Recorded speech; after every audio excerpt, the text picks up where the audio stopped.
તો અમદાવાદમાં પોલીસ આરોપી વચ્ચે ફિલ્મી દ્રશ્યો સર્જાયા। અભિષેક ઉર્ફે શૂટરને ઝડપવા માટે ફિલ્મી દ્રશ્યો સર્જાયા છે। ફ્લેટની ગેલેરીમાં ચડીને આત્મહત્યાની ધમકી આપી 3 કલાકની સમજાવટ બાદ આરોપીને ઝડપી પાડવામાં સફળ થયા છે।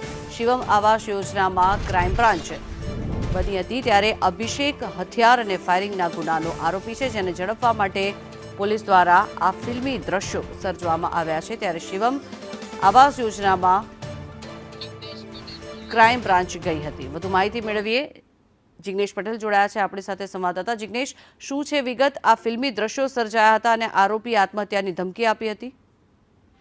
જંગના વાત કરવામાં આવે તો વઢવના શિવમ આવાસ યોજના જે સ્કીમ છે ત્યાં રહેતો એક આરોપી જે છે તેને પકડવા માટે કે અભિષેક તોમર ઉર્ફે શૂટરને જ્યારે પકડવા માટે ક્રાઇમ બ્રાન્ચની ટીમ સવારે 9:30 થી 10 વાગ્યાના અરસામાં તેના ઘરે તપાસ માટે આવી હતી। તે સમયે આરોપી અચાનક જ તેના ઘરની એટલે કે 5મા માળની જે તેની લોબી હતો ત્યાં ઉતરી ગયો હતો અને જો પોલીસ તેની ધરપકડ કરવા આવે તો તેને આત્મહત્યા માટેની ધમકી ઉચ્ચારી હતી।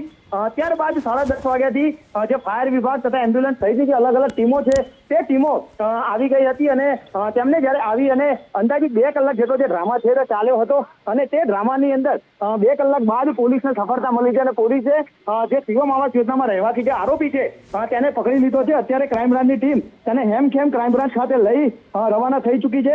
મહત્વનું છે કે આરોપી વિરુદ્ધ અગાઉ 6 જેટલા જે ગુના હતા તે નોંધાયા હતા અને તેમાં રથયાત્રા અનુસંધાને તેના વિરુદ્ધ પાસા સહિતની જે કાર્યવાહી હતી તે કરવાની હતી અને તે પાસાની કાર્યવાહી ન થાય, તેના વિરુદ્ધ કોઈ એક્શન ન લેવાય તે માટે તેણે છે તે આ સ્ટન્ટ કર્યું હોય તેવું પોલીસ માની રહી છે।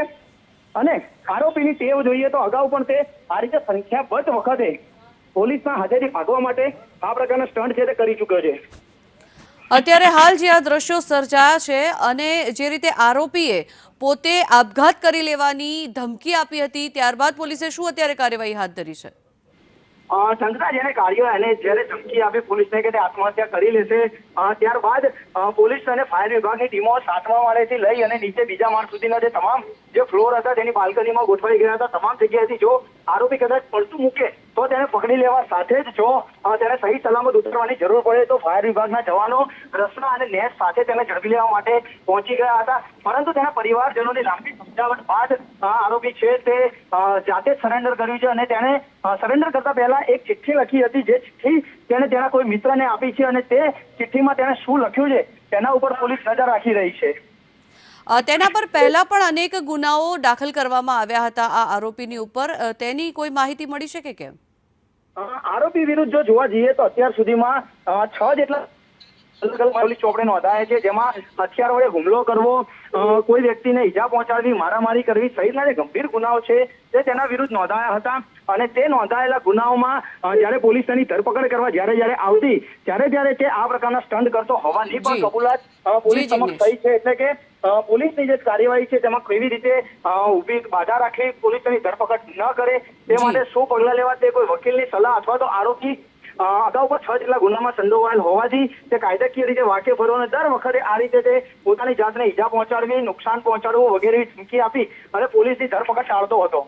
જી, જોડાયેલા રહેશો જિગ્નેશ અમારી સાથે, આગળ પણ મેળવીશું આપની પાસેથી માહિતી। તો આ શૂટર જેને પકડવા માટે આ ફિલ્મી દ્રશ્યો સર્જાયા હોવાનું સામે આવ્યું છે। અમદાવાદના આ દ્રશ્યો છે કે જ્યાં આરોપીને પકડવા માટે જ્યારે પોલીસ અને સીબીઆઈ પહોંચ્યા હતા ત્યારે તે પોતે અગાશીમાં આવી ગયો હતો અને ત્યાંથી તેણે આપઘાત કરી લેવાની ધમકી આપી હતી। ફ્લેટની બાલ્કની પર તે ચડી ગયો હતો અને ત્યાંથી તેણે પોલીસ લોકોને ધમકી આપી હતી તે પોતે આપઘાત કરી લેશે, પરંતુ પોલીસ દ્વારા તેને નીચે ઉતારી લેવામાં આવ્યો છે।